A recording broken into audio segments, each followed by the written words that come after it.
Photographs में क्या है, जैसे आप देख रहे हैं तो ये वाला फ़ोटो जैसे ऐसे है, आपको लगता है रोटेट करके मेरे को ये वाला को सेलेक्ट करना है।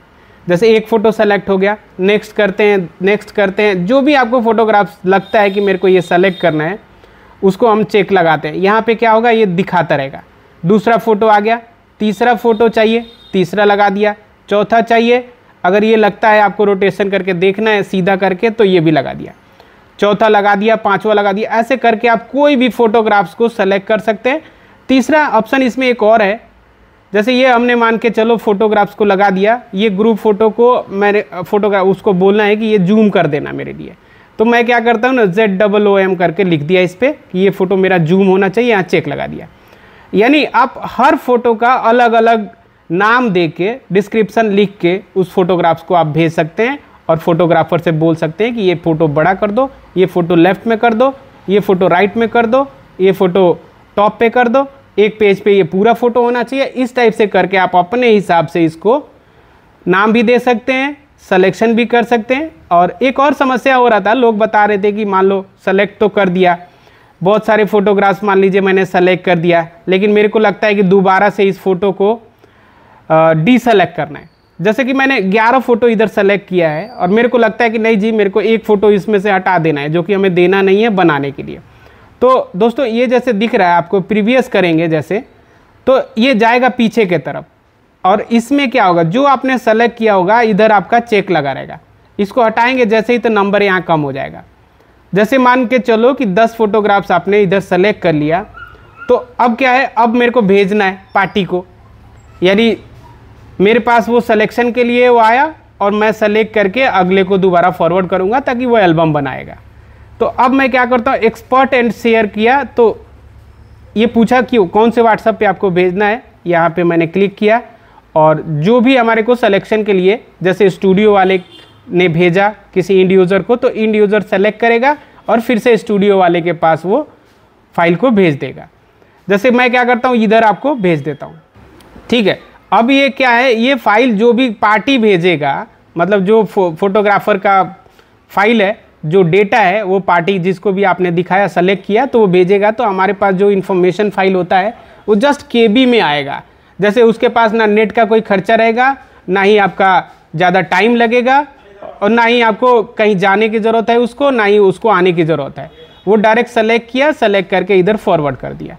फॉरवर्ड करते के साथ ही अब मैं आता हूं कंप्यूटर में, आपको दिखाता हूं। मेरे पास आने के बाद मैं क्या करूंगा, इसको सिंपल सा डाउनलोड करूंगा जैसे कि आपको स्क्रीन में दिखाई दे रहा है। और इस फाइल को जहां पे मेरा डेटा है, जैसे Ctrl+X कर दिया और ये फाइल को मैं पहुंचा दूंगा कहां पे, जहां पे मेरे फोटोग्राफ्स मास्टर रखे हुए हैं।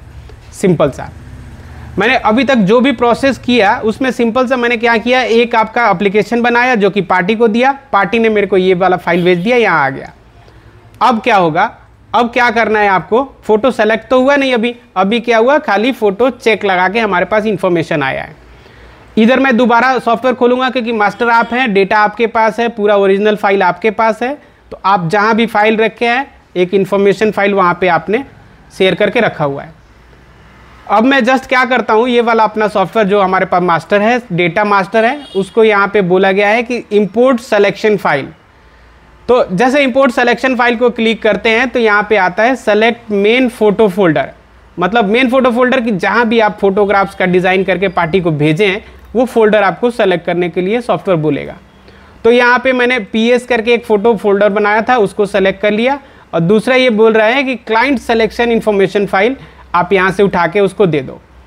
तो जहाँ भी फोटोग्राफ्स है वहीं पे मैंने पार्टी जो भेजा था डेटा वो भी मैंने रखा था, तो इसको ओपन कर दिया।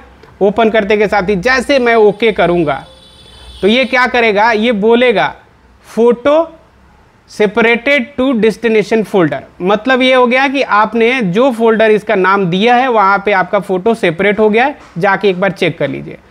तो मैं क्या करता हूँ, इधर इसको मिनिमाइज़ कर देता हूँ और यहाँ पे जाके मैं एक बार देखता हूँ फ़ोटो सेलेक्शन में वो फोल्डर आया है कि नहीं। तो यहाँ पे देखेंगे तो ये सेलेक्टेड फ़ोटो के नाम से इधर फोटोग्राफ डायरेक्ट आपका आ जाएगा। यही फ़ोटोग्राफ्स हमने सेलेक्ट किया है। और कितने लोगों का ये है कि आपका फ़ोटो जो सिलेक्शन हुआ है कहीं ऐसा ना हो कि रेजोल्यूशन कम हो जाए, तो उसको मैं वेरीफाई कर देता हूँ कि ये आपका जो फोटोग्राफ्स है, जैसे आप देख रहे हैं इस फोटो सॉफ्टवेयर का काम मुझे जैसे ख़त्म हो गया। अब मैं डेटा का चेक कर लेता हूँ एक बार।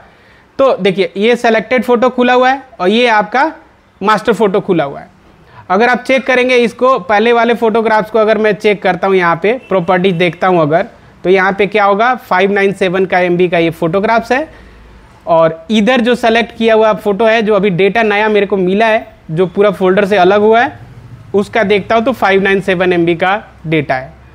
एक और फाइल चेक कर लेते हैं अगर बात करें तो, ये जैसे फ़ोटोग्राफ्स है, इसका मैं प्रॉपर्टी चेक कर लेता हूँ दिखाने के लिए आपको। तो ये जो है 637 MB का ये फ़ोटो है और यहाँ पे सेलेक्ट किया हुआ जो सॉफ्टवेयर हमारा जिसने डिज़ाइन किया है उसमें भी 637 MB का। मतलब मेरे दिखाने का मतलब ये है कि आपके पास से डेटा जाने के बाद जो डेटा हमारे को मिला वो भी डेटा का जो फोल्डर है और साइज़ है वो बिल्कुल सेम है, यानी कि मास्टर फ़ोटो को सेलेक्ट करवा दिया है हमारा कंप्यूटर ने। और इसके बीच में ना ही आपको कहीं जाना है और ना ही पार्टी को आपके पास आना है, बिना आए बिना गए।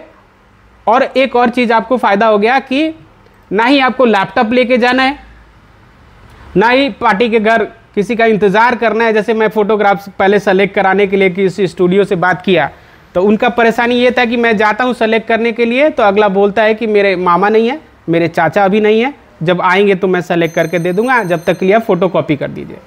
तीसरे के पास गया तो वो बोला कि मेरे पास अभी जैसे 2 घंटे का सफ़र है यहाँ से जाने के लिए, अगला बोलता है कि अभी जो है अर्जेंट है, आप भेज दीजिए, मैं सिलेक्शन करा के आपको भेज देता हूँ। जाने के बाद पता चलता है कि वहाँ पे भी कोई वहाँ मिला ही नहीं। 2 घंटा लड़का सफ़र करके गया और पता चला कि आज सिलेक्शन नहीं करूँगा, मेरा अर्जेंट कोई काम आ गया, मैं जा रहा हूँ, पहले वो काम करूँगा फिर आप कल आ जाइए। तो फोटोग्राफर का जो चक्कर है वो बार बार लगता है, उसके बीच में उसका पेट्रोल खर्च होता है और बार बार फोटोग्राफर इसलिए जाता है कि उसको पैसे का उम्मीद रहता है कुछ कि भाई मैं जाऊँगा, सिलेक्शन हो जाएगा तो एल्बम बना के दूंगा। तो अभी ये उसी को देख के ये सॉफ्टवेयर को डिज़ाइन किया गया है। अगर आप लोग को लगता है कि चलो ठीक है मैं घर बैठे ही पार्टी को फ़ोटो भेजूंगा, मर्जी है उसका जब सिलेक्शन करे और मर्जी के हिसाब से आपको फ़ोटो भेजे, यहाँ से फ़ोटो छट जाएगा, ऑटोमेटिक उसका एल्बम डिज़ाइन करके आप डायरेक्ट पेमेंट मंगवा के और फिर उसको डिलीवर दे सकते हैं। तो अभी के लिए इतना ही। एक बार इसको देखिए वीडियो को अच्छे से, अगर समझ में आए तो परचेज करिए और आपके लिए बहुत बेनिफिट सॉफ्टवेयर होने वाला है। और मैं दोबारा एक बार आपको बताना चाहूँगा कि इंडिया में पहली बार ऐसा है कि आपका जो फ़ोटो सिलेक्शन, ना ही कोई लैपटॉप चाहिए इसके लिए, ना ही कोई कंप्यूटर चाहिए और ना ही कोई इंटरनेट चाहिए, डायरेक्ट मोबाइल पे ही सारा जो छोटा सा डेटा से आप लोग काम करते हैं, यूट्यूब वगैरह देखते हैं और तो स्टेटस देखते हैं किसी का, यूट्यूब किसी का देखते हैं, तो उतना ही डेटा में आपका फ़ोटो सिलेक्शन होगा और ना ही इसमें आपको कहीं जाना है और ना ही आपको पार्टी को किसी को बुलाना है। डायरेक्ट आप व्हाट्सअप किए, व्हाट्सअप से डेटा वो दिया और ये जो सिलेक्शन वाली फ़ाइल है वो आप फैमिली के साथ बोल के, किसी के फैमिली के साथ, जैसे 10 लोग हैं घर में, 10 का डिसाइड करना है तो वो अपने इच्छा के हिसाब से पापा से पहले सिलेक्शन करा लिया, मिसेज से दोबारा करा लिया, सिस्टर से तिबारा करा लिया, जो चेक लगाना है जिस फोटो में लगा दिया, जिसमें से हटाना है हटा दिया और डायरेक्ट मेरे को डिस्पैच यानी कि सेंड कर दिया। वो भी व्हाट्सअप से सेंड करेगा डायरेक्ट, तो ये इधर आपको फोटोग्राफ डायरेक्ट मिल जाएगा। मिलने के बाद आप एल्बम बनाइए और एल्बम बना के मार्केट में डालिए। तो अभी तक के लिए इतना ही। Thank you so much, have a nice day. अगर किसी को ये सॉफ्टवेयर नीड है तो मेरे को बताइए, फ़ोन करिए, मैं आके आपके कंप्यूटर में एनीडेस्क के थ्रू इंस्टॉल कर दूंगा। और कोई भी ट्रेनिंग में मिसिंग होता है, आपको लगता है कि और कुछ सीखना है मेरे को टेक्निकल, तो आप बताइए, मैं उसको सिखा के